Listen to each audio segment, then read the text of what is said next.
YouTube के सभी दर्शकों का इस चैनल में एक बार फिर से स्वागत है। आज मैं एक महत्वपूर्ण विषय पर चर्चा करने जा रहा हूँ। जब भगवान श्री राम, माँ सीता और लक्ष्मण जी वन में रह रहे थे, उसी समय एक हिरन दिखलाई पड़ा। माँ सीता मोहित हो गईं और उन्होंने भगवान श्री राम से कहीं कि इसे पकड़ कर लाया जाए। भगवान श्री राम आगे बढ़ने लगे और काफ़ी दूर चले गए। तब माँ सीता लक्ष्मण जी से कहती हैं कि तुम्हारे भैया अभी तक नहीं आए हैं, देखो मुझे चिंता हो रही है।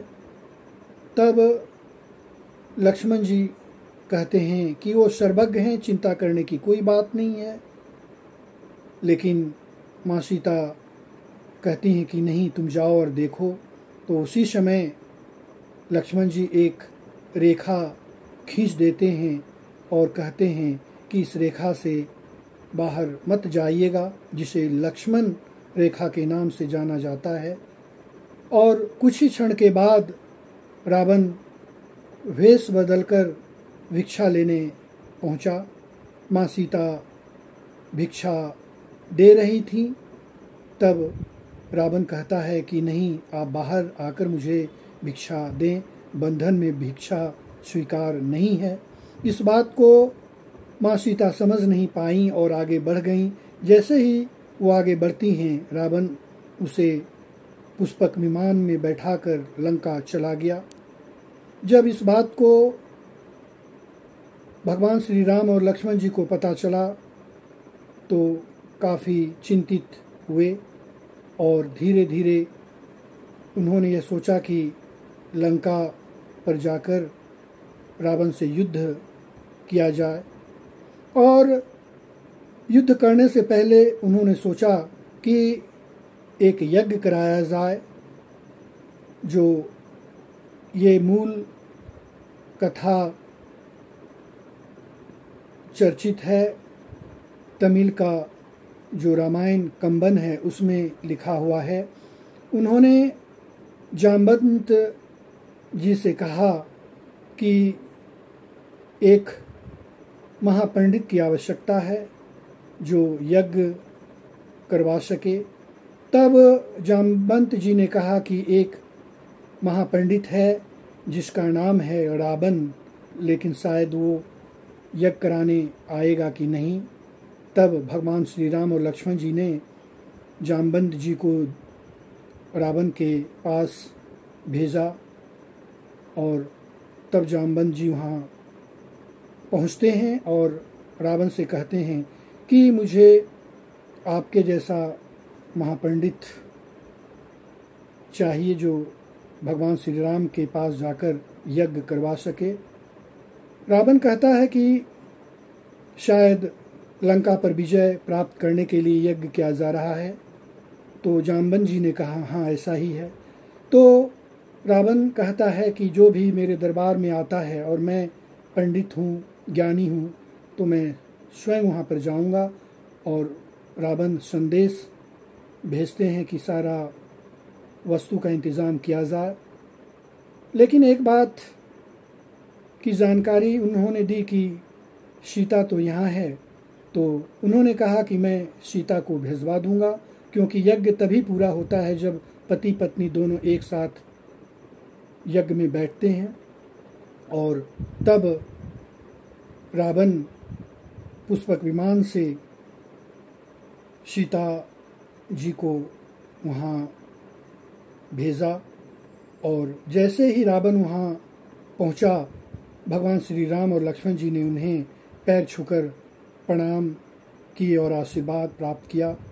और वो यज्ञ वहाँ हो रहा था तमिलनाडु में, जो रामेश्वरम के नाम से जाना जाता है, जिसे कहा जाता है कि राम ही ईश्वर हैं और ईश्वर ही राम हैं।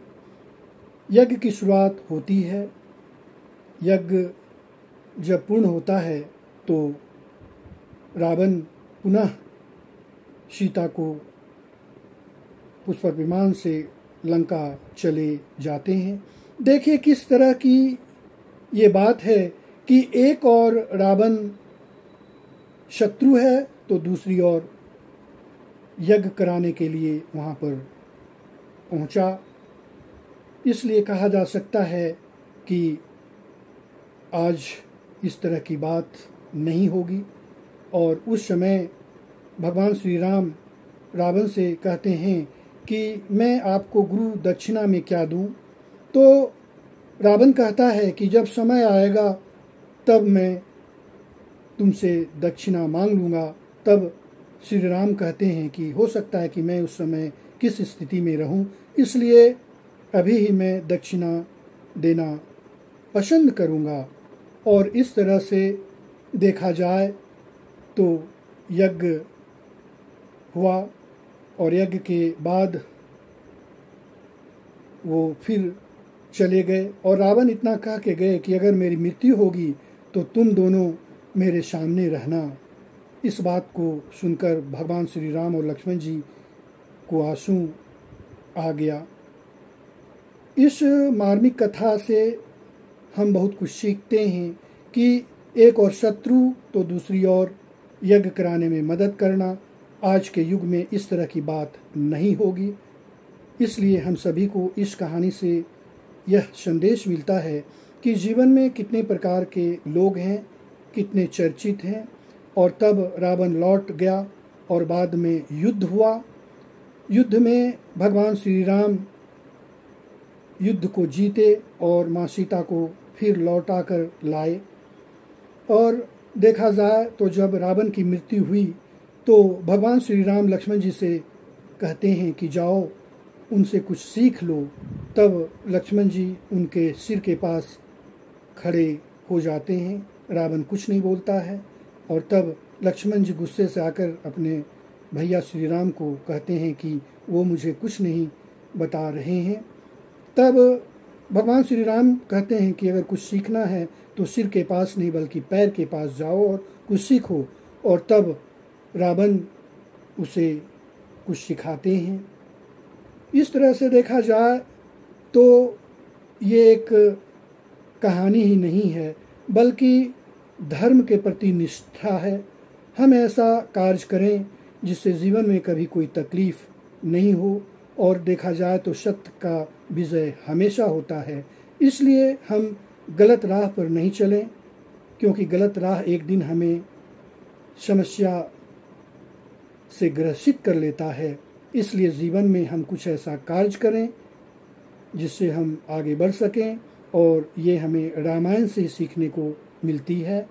और जैसा कि कहा जाता है कि रावण महापंडित ही नहीं बल्कि सर्वज्ञाता, और उसके पांडित्य पर कभी प्रश्न चिन्ह नहीं लगाया जा सकता है।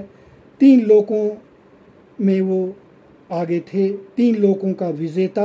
और जब वो चलते थे तो धरती कांपती थी, लेकिन उन्होंने अधर्म पर रहकर ऐसा कार्य किया जिससे उन्हें उनका वंश का सर्वनाश हो गया।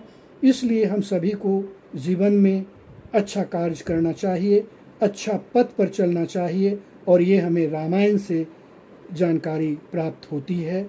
और जितना हम रामायण का अध्ययन करेंगे उतना ही हमें जानकारी प्राप्त होगी। रामायण सिर्फ शिक्षा ही नहीं बल्कि यह विज्ञान के बारे में बतलाता है। पहले पुष्पक विमान हुआ करता था और उसी के आधार पर आज विमान है। इसलिए मैं इस YouTube चैनल के माध्यम से कहना चाहूँगा कि जीवन में आप हमेशा आगे बढ़ें, अच्छा कर्म करें, तभी आपका जीवन सुखमय व्यतीत कर सकता है। अंत में मैं कहना चाहूँगा कि इस YouTube चैनल को लाइक करें, सब्सक्राइब करें और शेयर करें, जिससे संपूर्ण भारतवर्ष में इस तरह का मैसेज पहुँचे और लोग अच्छा कर्म पर चलें। क्योंकि आधुनिक युग में देखा जा रहा है कि जो व्यक्ति हैं गलत कार्य पर आगे बढ़ रहे हैं, जिसके कारण उन्हें जीवन में काफ़ी परेशानी होती है। इसलिए आप रामायण का अध्ययन करें और हर घर में रामायण का पाठ होना चाहिए, जिससे हमें नैतिकता का जो पतन हो रहा है वो नहीं होगा और हम सत्य पर हमेशा चलेंगे और सत्य ही हमको एक दिन अपने लक्ष्य की ओर ले जाएगा। अंत में पुनः मैं एक बार आप सभी को बहुत बहुत शुभकामनाएं देना चाहूँगा। बहुत बहुत धन्यवाद।